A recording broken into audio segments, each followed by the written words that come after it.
ഗുരുവായൂരിൽ തെരുവ് നായ ആക്രമണത്തിൽ വീട്ടമ്മയ്ക്ക് ഗുരുതര പരിക്ക്. വൈകിട്ട് വീട്ടുമുറ്റത്ത് വെച്ചാണ് നായ ആക്രമിച്ചത്. മറ്റ് 6 പേരെയും തെരുവ് നായ ആക്രമിച്ചു.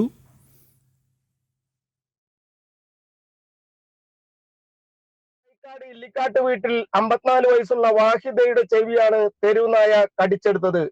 പുലിക്കോട് വീട്ടിൽ 38 വയസ്സുള്ള റെജി എന്ന വീട്ടമ്മയെയാണ് മുറ്റത്ത് നിൽക്കുമ്പോൾ തെരുവ് നായ ഓടിയെത്തി കൈ കടിച്ചു മുറിച്ചത്.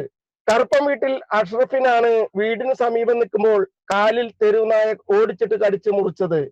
അർബൻ ബാങ്ക് വൈസ് ചെയർമാൻ അബൂബക്കറിന്റെ മകനായ 25 വയസ്സുള്ള സഹദിനാണ് ബൈക്കിൽ വരുമ്പോൾ കാലിൽ നായ ഓടിച്ചിട്ട് കടിച്ചത്.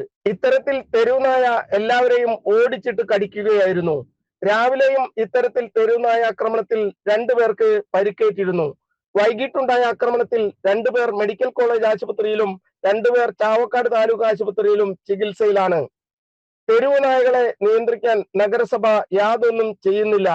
ഒരിക്കൽ ഇതുപോലെ തെരുവ് നായ ആക്രമണം ഉണ്ടായപ്പോൾ വന്ധ്യംകരണം എന്ന പേരിൽ ചില പ്രഹസനങ്ങൾ മാത്രമാണ് നഗരസഭ ചെയ്തത് എന്ന് നാട്ടുകാർ കുറ്റപ്പെടുത്തുന്നുണ്ട്. ഗുരുവായൂരിലെ എല്ലാ പ്രദേശങ്ങളിലും തെരുവ് നായകൾ വിലസുകയാണ്. ഉടനെ അധികാരികൾ നടപടി സ്വീകരിക്കണമെന്നാണ് നാട്ടുകാരുടെ ആവശ്യം. ജനം, ഗുരുവായൂർ.